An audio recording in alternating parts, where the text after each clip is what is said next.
দুবরাজপুর পৌরসভা এলাকায় দীর্ঘদিনের পানীয় জলের সমস্যা মেটাতে এক বড়সড় পদক্ষেপ গ্রহণ করল প্রশাসন। অমৃত 2.0 প্রকল্পের অধীনে প্রায় ৩৯ কোটি টাকা ব্যয়ে একটি নতুন জল প্রকল্পের কাজ শুরু হতে চলেছে।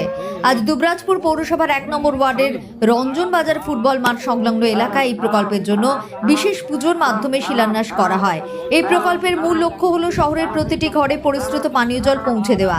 এদিন উপস্থিত ছিলেন দুবরাজপুর পৌরসভার পৌরপ্রধান পীযূষ পাণ্ডে, উপপৌরপ্রধান মির্জা শওকত আলী, স্থানীয় কাউন্সিলর বনমালী ঘোষ, মানিক মুখার্জি, সাগর কুণ্ডু, বিশিষ্ট আইনজীবী স্বরূপ আচার্য সহ আরও অনেকে।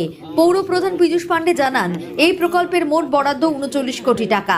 বীরভূমের ভীমগড়ের রতনপুর থেকে পাইপলাইনের মাধ্যমে জল আনা হবে। দুবরাজপুর শহরে দুটি নতুন ওভারহেড রিজার্ভার তৈরি করা হবে, একটি রঞ্জনবাজার ফুটবল মাঠের পেছনে, অন্যটি ইসলামপুরের খাজা গরিব নওয়াজ মার্কেট কমপ্লেক্সের পেছনে কালীপুকুরের কাছে। তিনি আরও জানান, দীর্ঘদিন ধরে দুবরাজপুরের ১ নম্বর এবং ২ নম্বর ওয়ার্ডের বাসিন্দারা তীব্র জলকষ্টে ভুগছিলেন। পৌরসভার পক্ষ থেকে ছোট ছোট প্রকল্পের মাধ্যমে জল সরবরাহের চেষ্টা করা হলেও প্রতিটি ঘরে কানেকশন দেওয়া সম্ভব হয়নি। এই বৃহৎ প্রকল্পটি সম্পূর্ণ হলে সেই সমস্যার স্থায়ী সমাধান হবে বলে আশা করা হচ্ছে। পৌরসভার পক্ষ থেকে জানানো হয়েছে, গতকালই প্রকল্পের টেন্ডার ও ওয়ার্ক অর্ডার সম্পন্ন হয়েছে। আগামী ২-১ দিনের মধ্যে সংশ্লিষ্ট সংস্থা কাজ করবে এবং আগামী ১ বছরের মধ্যে প্রকল্পটি সম্পূর্ণ করার লক্ষ্যমাত্রা নেওয়া হয়েছে। মুখ্যমন্ত্রী মমতা বন্দ্যোপাধ্যায় ঘরে ঘরে পানীয় জল পৌঁছে দেওয়ার অঙ্গীকার বাস্তবায়িত করতেই এই উদ্যোগ নেওয়া হয়েছে বলে জানান সংশ্লিষ্ট আধিকারিকরা। আমরা সকলে এখন উপস্থিত রয়েছি দুবরাজপুর পৌরসভার ১ নম্বর ওয়ার্ডে ফুটবল মাঠের পাশাপাশি জায়গায়। সেখানে আমরা নতুন একটা ওইচার তৈরি করব।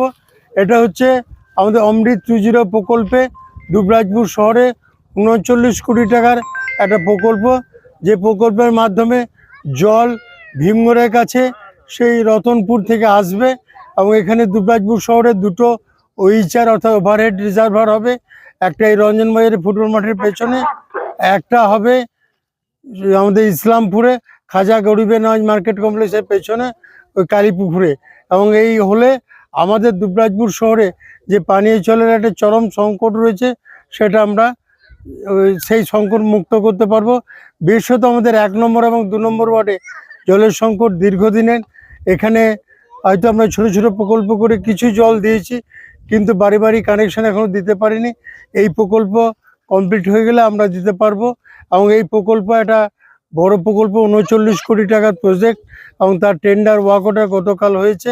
আমরা তার জন্য আজকে শিলান্যাস পুজো করলাম আমরা।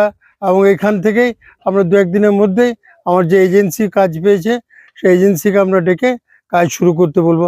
আমরা চাইবো এই প্রকল্প তাড়াতাড়ি কমপ্লিট হোক। আমাদের মাননীয় মুখ্যমন্ত্রী মমতা ব্যানার্জির ঐকান্তিক প্রচেষ্টা, পশ্চিমবঙ্গের বিভিন্ন গ্রাম থেকে গ্রামান্তর শহর সব জায়গাতে পানীয় জল পৌঁছে দেওয়ার বাড়ি বাড়ি, সেই স্বরূপই আমাদের এই প্রকল্প। এবং এই প্রকল্প আমরা খুব বেশি হলে ১ বছরের মধ্যে কমপ্লিট করতে পারবো। আজ একটা অমৃত 2 প্রকল্পে ৩৯ কোটি টাকা একটা প্রজেক্ট, যে প্রজেক্টে দুটো জল ট্যাঙ্কি, ওভারহেড জল ট্যাঙ্কি হবে, একটা ইসলামপুর, একটা রঞ্জনবাজার। রঞ্জনবাজারে হলে রঞ্জনবাজারে যে জলের সমস্যা এবং ২ নম্বর ওয়ার্ডে, ১ নম্বর ওয়ার্ডের এলাকা প্রায় ৪.৫ কিলোমিটার এলাকা।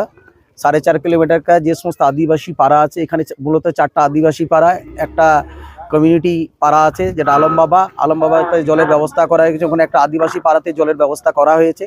ইদানিং আরও 2-3টে পাড়াতে ছোটো সাবমার্সিবলতে জল দিয়ে ব্যবস্থা করা হচ্ছে। আমরা খুব খুশি মুখ্যমন্ত্রী এই প্রজেক্ট দেওয়ার জন্য। এক এবং আমরা ২ নম্বর ওয়ার্ডের লোকরা আমরা খুব খুশি। তার কারণ আমরা বিশেষ করে মাননীয় মুখ্যমন্ত্রীকে আমরা ধন্যবাদ জানাই। আমার ওয়ার্ডে মূলত পথশ্রী প্রকল্পে প্রায় 1 কিলোমিটার রাস্তা দিয়েছে, তার অ্যামাউন্ট হচ্ছে প্রায় ৬২ লক্ষ টাকা। এবং আপাসের কাজে প্রায় আমি 30 লক্ষ টাকা পেয়েছি। 30 লক্ষ টাকা 3টে বুথ থাকার জন্য। আমার মূলত রঞ্জনবাজারে যত রাস্তা ছিল মূলত সমস্ত রাস্তা ঢালাই করা হয়েছে। স্টেশন সংলগ্ন যে রাস্তা আছে, স্টেশনে প্রায় আমরা পাচ্ছি প্রায় 800 মিটার রাস্তা স্টেশন সংলগ্ন এলাকায় করে দেওয়া হয়েছে। প্লাস আমি পৌরসভা থেকে রিসেন্ট এই মৌসুমে প্রায় 14টা টিউবওয়েল স্যাংশন হয়েছে। 14টা টিউবওয়েল আমরা রিসেন্ট বোর করতে কাল থেকে আমরা শুরু করে দিয়েছি। বিভিন্ন রাস্তা এবং বিভিন্ন প্রকল্পে আমরা জলের সুবিধা আমরা তো করছি। প্লাস দিদির উন্নয়নে হাত আমরা তো চারিদিকে বাড়িয়ে দিচ্ছি ওয়ার্ডে ওয়ার্ডে।